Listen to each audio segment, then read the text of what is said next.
This is a small campground. There are only 28 sites. Though we didn't have a whole lot of trouble getting a site, but we did book pretty early. And we are here during the week. So I would imagine on the weekends, this gets pretty busy. So this is the road then into the campground. So this is campsite 1. This is where we are parked. Here's Belle's place. And Jeff and Shirley are in campsite 2. Campsite 3 is across the way in the inner part of the loop. So all of the sites come with a picnic table, and they have a concrete pad for your trailer and a gravel driveway. You have water and you have electric. There is a dump station over around the other side. Here is site 4, Serendipity Spot. You can see that the sites are different sizes, different lengths at least. This is like a double site, site number 6. It looks like it has 2 pads next to each other. So if you were camping with a friend, that might be a site you would like. So you have your choice here. You can do a lakeside site. You could do an inner loop site, and there are sites on either side, or you could do one over there in the woods. We always go for water view if we can. There is no swimming in this lake, but there is a lot of fishing and a lot of bird watching, and alligators live in this lake. There's site number 8. Site number 9 looks pretty long. I thought site 11 would be pretty. And site number 10 is pretty long. Some of the ones down here, which look really nice, are not quite as long. There is also a tent pad on most of these sites, in addition to the concrete pad for an RV. And then this is the bathhouse. From the outside, you can go up the steps, or you can go up a ramp that goes all the way around the building.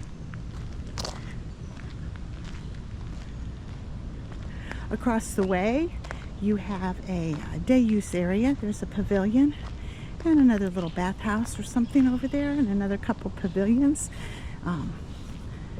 Site 15 is nice and long.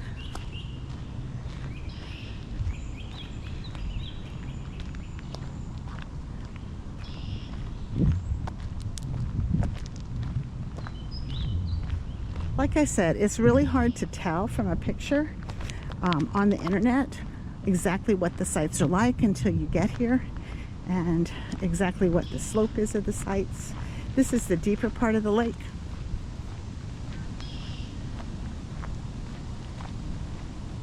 Site 19 looks pretty cool because it has the woods behind it and the lake in front of it. However, it is a little on the shorter side. Site 17 looks good, and it almost looks like you could fit two RVs in site 17. So I don't know if that's a double site. They have 2 picnic tables. Site 19. Some of the fire rings are metal fire rings, and some of them are just like a ring of stones. And then if you come around here, you have sites that open up into the woods, which are also pretty in their way.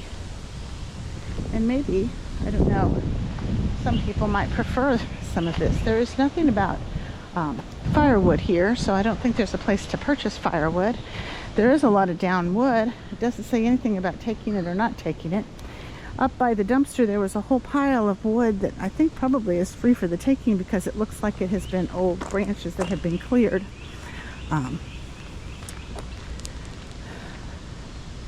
If you had a tent, this might be a nice site to kind of get off into the woods back there.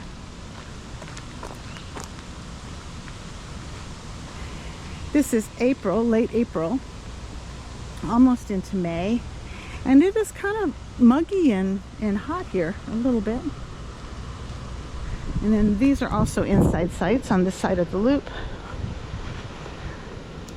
along with some sites that are into the woods. All in all, this is a pretty little park.